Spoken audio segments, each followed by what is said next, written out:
generations.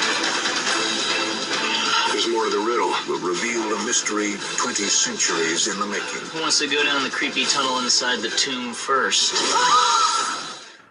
Hello everybody, welcome back to Screenstars and welcome to another classic film review. Today I'm looking at a classic Nicolas Cage film, the 2004 Disney adventure film, National Treasure.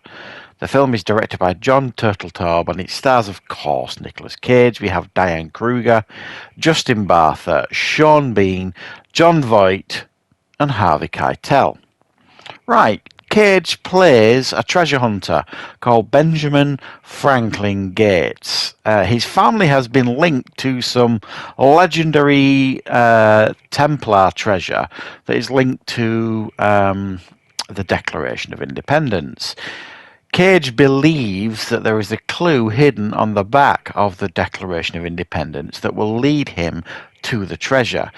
He wants to restore his family name because they've been ridiculed for many, many years for believing in this treasure.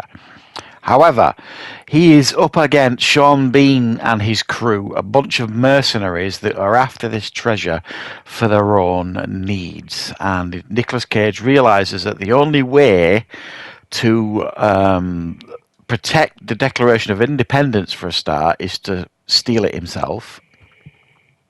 But also the only way to protect this treasure is to get to it first. Right, what are my thoughts on National Treasure?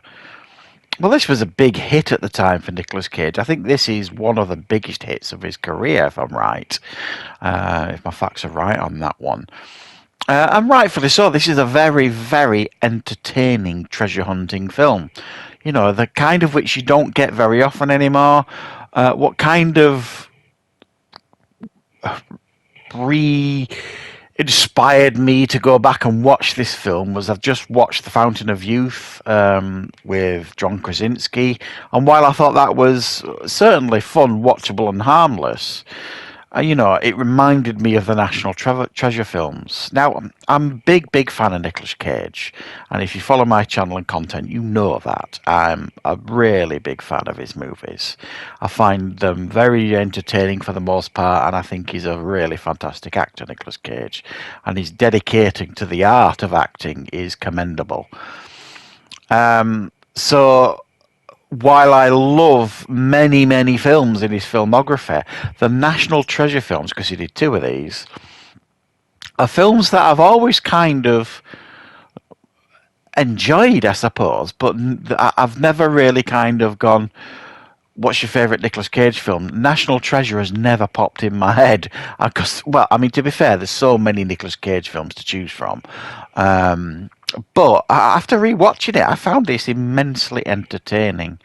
Nicolas Cage makes a very, very strong lead here, as, you know, this charismatic treasure hunter. You've got Justin Bartha, who's like the...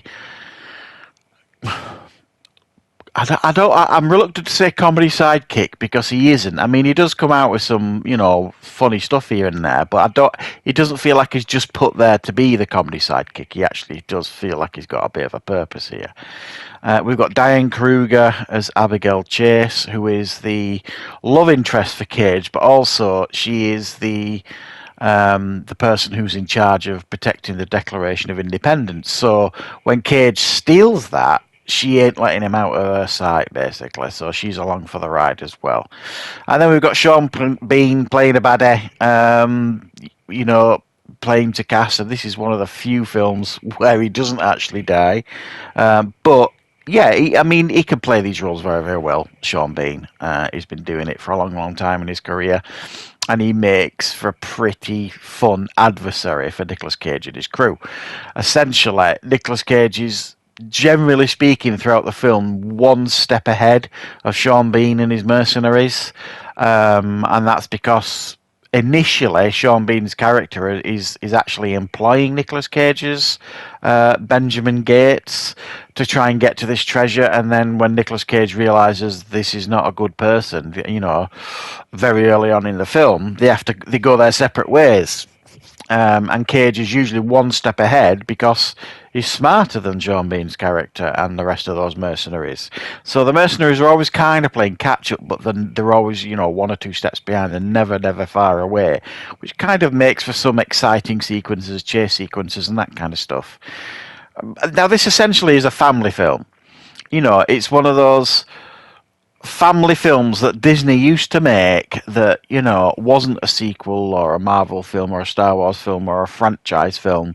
They used to actually put out, or one of the remakes of their previous films, we used to put out original content, Disney. Do you remember those days? It's very rare they do that these days now. So it's got a very light tone as this film. It's not graphically violent or anything like that. It's pitched just perfect for families to watch and enjoy. It's fun, it's entertaining, it's got some fun sequences in it. It's got the scenes, where they're going through tombs. It's got that bit to it. It's that Indiana Jones style to it at times as well. But what I like about this is it's almost like an investigation rather than a treasure hunt at times as well. They're putting clues together to kind of figure out where to go next. And I found the whole sequence where he steals the Declaration of Independence to be a lot of fun. It was done very, very well. And I was very entertained by that. So, I mean, this is one of those films, I think, in Nicolas Cage's career where I think not a lot of respect is put on it sometimes. But in actual fact, this is actually, I think, a pretty good film to have on his filmography. I mean, it did so well. Obviously, we got a sequel, The Book of Secrets, which in itself did very, very well. I'm surprised we never really got a third one of these. But yeah, I mean, there's great chemistry, I think, between Cage and Kruger here. I think the dynamic works well between the three of them, sort of thing, chasing after this treasure. It's fun, it's high budgeted, it's really good. It's got a really fantastic opening where it kind of sets the scene for this treasure. And then we've got John Voight, who plays Patrick Gates, Nicolas Cage's father, who has essentially he's become so bitter towards his treasure, he won't have anything to do with it anymore, so he's got to kind of build that bridge again with his father, Nicolas Cage, and that again works quite well, the dynamic there. And from what I remember, John Voight's got a larger role in the sequel, and I think I'm right in thinking that Helen Mirren plays his mother in the sequel. It's a while since I've seen it. So yeah, I mean, I had a fun time with this one, rewatching it. It was fun to revisit it. It was, I'm trying to remember if I went to see this at the cinema when it came out. I don't have a memory of going to the cinema to see it. So it's likely that I didn't. But I would imagine this was a fun experience on the big screen. You know what I mean? Glitz, glamour, lots of budget thrown at it. And it worked. It worked well. It's got a stellar A-lister in it who is, in the prime of his career, Nicolas Cage, you could argue at this point. And it works well. It's a fun watch, and I am looking forward to I'm going to definitely rewatch the second one because I had a fun time checking this one out. So thanks for watching, guys. I hope you enjoyed this classic Nicolas Cage review. I will, of course, be back with plenty more content on the channel very, very soon.